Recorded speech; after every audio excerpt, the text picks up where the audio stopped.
El llamado del pozo. En un pequeño pueblo olvidado por el tiempo, había un pozo antiguo escondido en medio del bosque. Los más viejos del lugar advertían a los niños que nunca se acercaran, pero nadie explicaba por qué.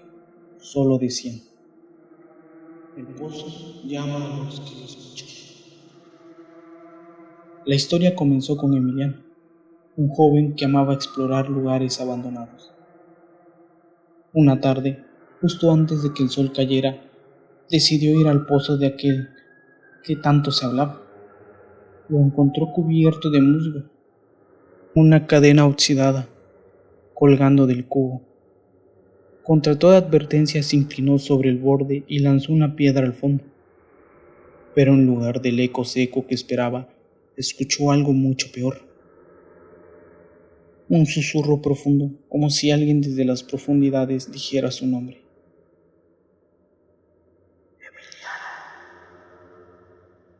El susurro era apenas audible, pero lo suficiente para helar la sangre.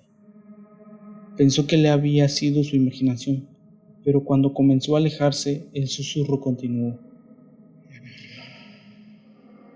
Era persistente y lo seguía, como si saliera del aire mismo. Cuando llegó a su casa esa noche, las voces no se habían detenido.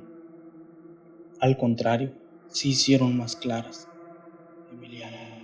Ahora eran vacíos susurros que se superponían, repitiendo cosas ininteligibles, entrecortadas por risas siniestras. Cada vez que intentaba dormir, las voces se acercaban más, como si alguien respirara justo a su oído. A la mañana siguiente, cansado y desesperado, Emiliano decidió contarle a su abuela, la única que tal vez creería lo que había escuchado. Cuando le explicó lo sucedido, su rostro se tornó pálido y sus manos comenzaron a temblar.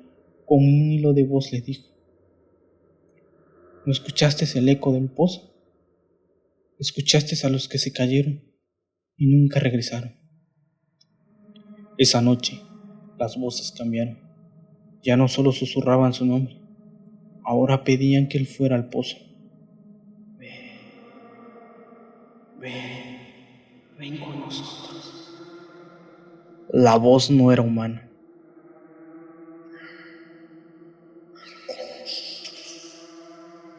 Era un eco hueco, un lamento colectivo que parecía vibrar en los rincones oscuros de su mente.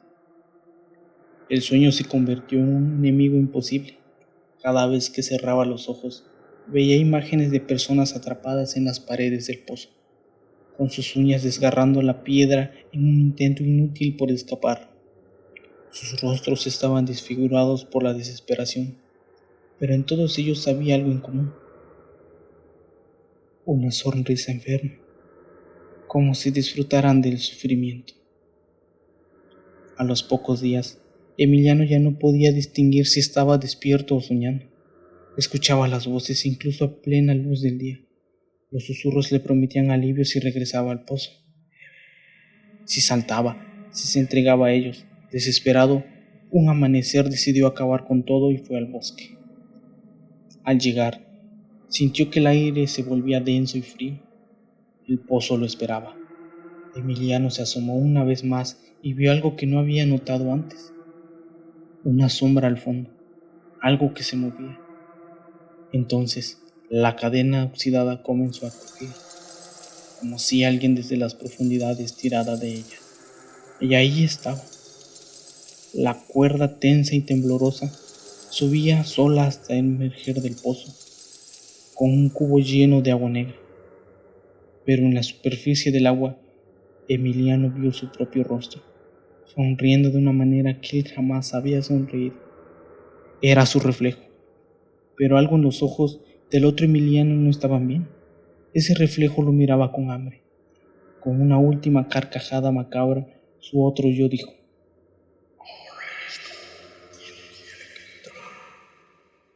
el joven intentó huir, pero sus piernas no respondieron, como si algo invisible lo arrastró, tropezó y cayó dentro del pozo. El agua helada lo cubrió y las voces lo envolvieron.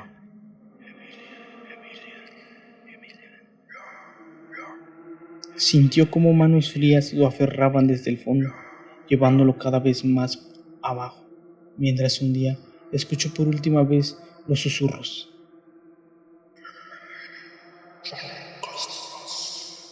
Días después, los habitantes del pueblo notaron que el bosque estaba más silencioso de lo normal.